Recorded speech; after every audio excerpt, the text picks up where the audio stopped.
Sad news is overflowing the media. Aretha Franklin passed away at the age of 76. The Queen of Soul had her annual performances scheduled for 2018, but was forced to cancel due to health problems. Aretha Franklin has been ordered by her doctor to stay off the road and rest completely for at least the next 2 months, Franklin's management said at the time. In tribute to the great singer Aretha Franklin, we will recall her wonderful life journey to the top of soul music. The Queen is believed to have cancer, but it has never been confirmed by her representatives. Aretha has been through a lot of drama on her way to her stunning popularity.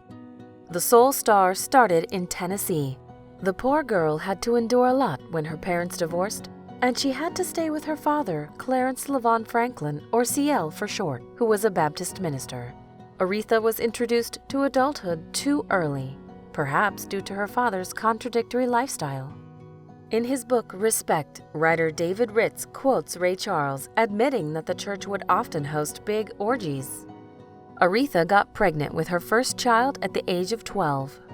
Just 2 years later, she gave birth to her second son, Edward. She was just a child herself and had to handle a lot of childcare responsibilities with the help of her grandmother and elder sister. Regardless of her age, Aretha has always been a gifted singer and pianist. At that time, she was touring with her father's gospel caravan tours.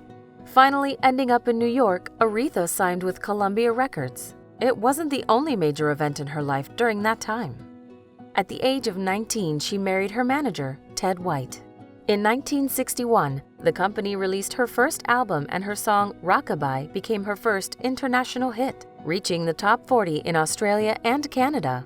Her career was growing extremely fast. It seemed that all the clouds above had cleared away, but she got trapped once again. By the mid-60s, Aretha was netting $100,000 from her myriads of nightclub and theater performances.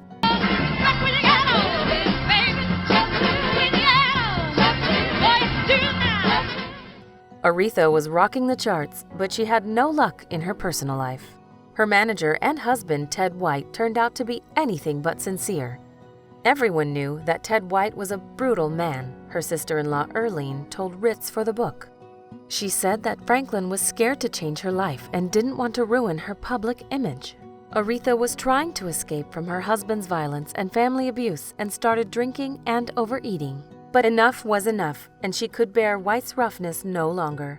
Even though they had a baby, Ted White Jr., she couldn't stay with him. The singer finally split from her husband in 1968.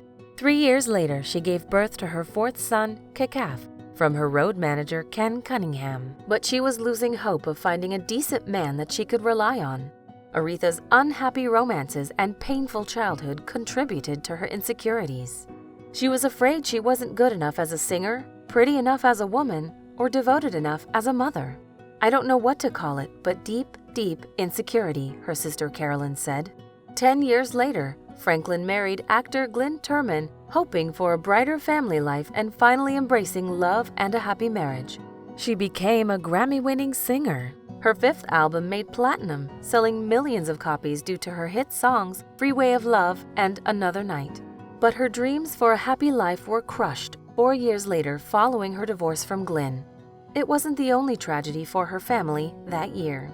Aretha was devastated to find out her father was shot twice in his house. He stayed in a coma for 5 years and eventually died in 1984.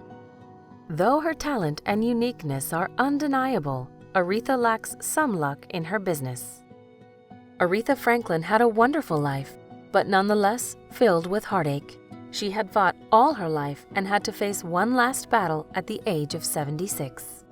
Reflecting on her rapid weight loss, Aretha said, "I have diabetes, really, from years ago when I was really badly and grossly overweight. Now I'm back to my natural size and thrilled about it." She is an icon of strength and power and the first woman inducted into the Rock and Roll Hall of Fame.